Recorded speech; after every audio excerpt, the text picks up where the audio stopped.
Hey friends, criminal defense lawyer Ryan Pacyga, and today I'm going to talk to you about what is wire fraud.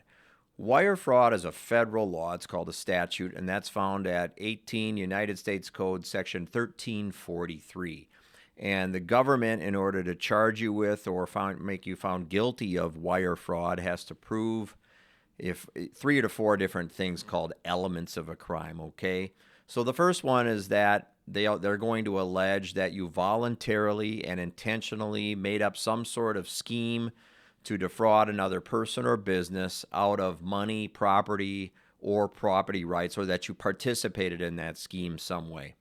Second thing that they got to prove is that you did so with the intent to defraud either another person or a company or someone or something out of their money. Third, that you either used or caused to be used an interstate wire communication. That's something like a fax, an email, a wire transfer, like a bank transfer electronically of funds. Those are examples of a interstate wire communication in furtherance of or with the attempt to carry out this type of fraud. And fourth, that it was either done in a telemarketing scheme or that it affected a financial institution. So they don't have to prove that fourth one. These are just common, either telemarketing alleged scheme or that it affected a bank. Okay. So here's some examples. Great. Well, those are the elements. What do you mean? How does some of this work out? So one common thing nowadays is what's called phishing. I'm sure you've heard of that. That's where people will send emails or messages pretending to be from a legitimate organization. Let's say like it's a bank or insurance company or government agency or something like that. And they're trying to trick people into revealing their personal information or account details. They're doing that electronically, of course. It's an email or a pop-up or something like that, a window on your computer. And if you send that information to them and then they use that to get at your funds or your accounts or make fake purchases in your name or things like that, that would be an example of wire fraud. Okay.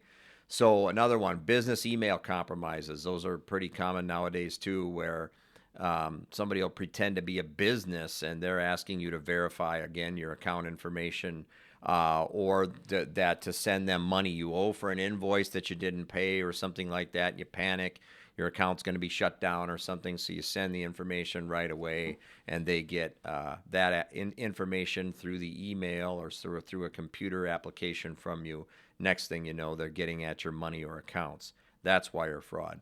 A third thing that's pretty common nowadays, telemarketing fraud. So they'll use phone calls to trick people into sending money or account information or services over. And then, of course, you do that electronically through a phone call. That can be wire fraud as well.